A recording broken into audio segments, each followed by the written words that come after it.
Hello, my name is Tiani Murphy, and today I will be doing an assignment on the play Marjorie Prime. So, my first quotes from the play are actually between a conversation between Walter and Marjorie. And Marjorie says, "Did I like it?" Walter says, "You said you wanted a gay best friend afterwards." Marjorie says, "Did I get one?" And Walter says, "I'm afraid I don't have that information." So, this is the first time in the play where the human characters discover an issue with the primes. In the script, it shows that Marjorie is scrutinizing Walter and then proceeds to ask him why he picked that story to tell. Although she is struggling with dementia, she probably felt as though Walter should be able to have all of the details that she is asking for.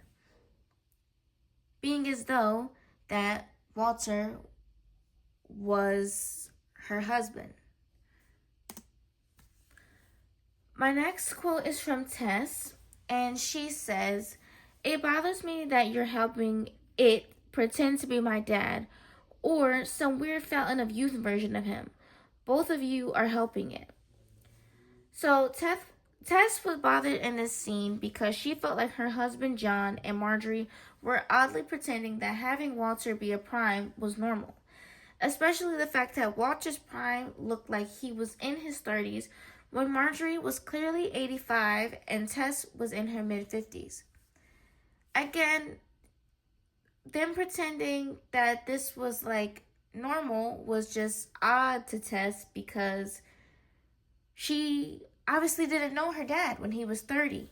So the fact that this man is walking around their home and it looks like her dad, talks like her dad, but it's not her dad.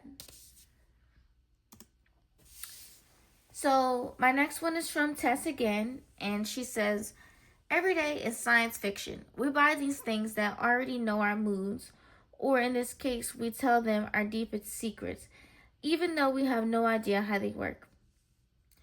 Tess brought up a great point, how primes were science fiction and that humans buy them without knowing exactly how they work. Primes were becoming the new norm, but she seems to question it. Like, why is it so significant that humans need to have them, and why are they even listening to them and possibly even loving them like they were actually their real family?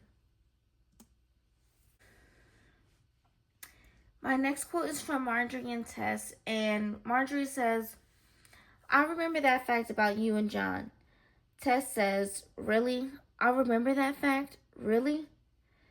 So at this point in the play, Marjorie is revealed to be a prime. And when Tess is speaking about her and John wanting to travel, it seems like Marjorie is updating all of her information about her daughter.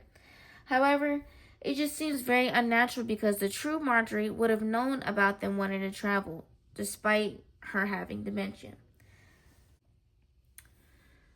Why do the humans keep getting more primes? What does the play seem to suggest about the need for actual human companionship? The humans keep getting more primes because they are in need to have affection after their loved one has passed away. It is a way of still feeling complete without having to grieve entirely. The play suggests that humans have a need for human companionship because it starts off with Marjorie having a Walter Prime, then Tess having a Marjorie Prime, and then John having a Tess Prime. All of the characters in this play have struggled with great loss, whether it be a loved one dying of old age, sickness, or suicide, and all of the above are a huge tragedy, so buying primes was just an easier coping mechanism for each person. So that concludes my Marjorie Prime assignment. I thought this play was pretty interesting because it was just cool to see how, like, AI and robots and all of this stuff can, like, change so drastically over years, and, like, people are somewhat depending on, like, their phones and any other type of technology that might feel like a void for them. So it was just kind of cool to see that written out as a play, and it could possibly be our future, but we'll see. Thank you for watching.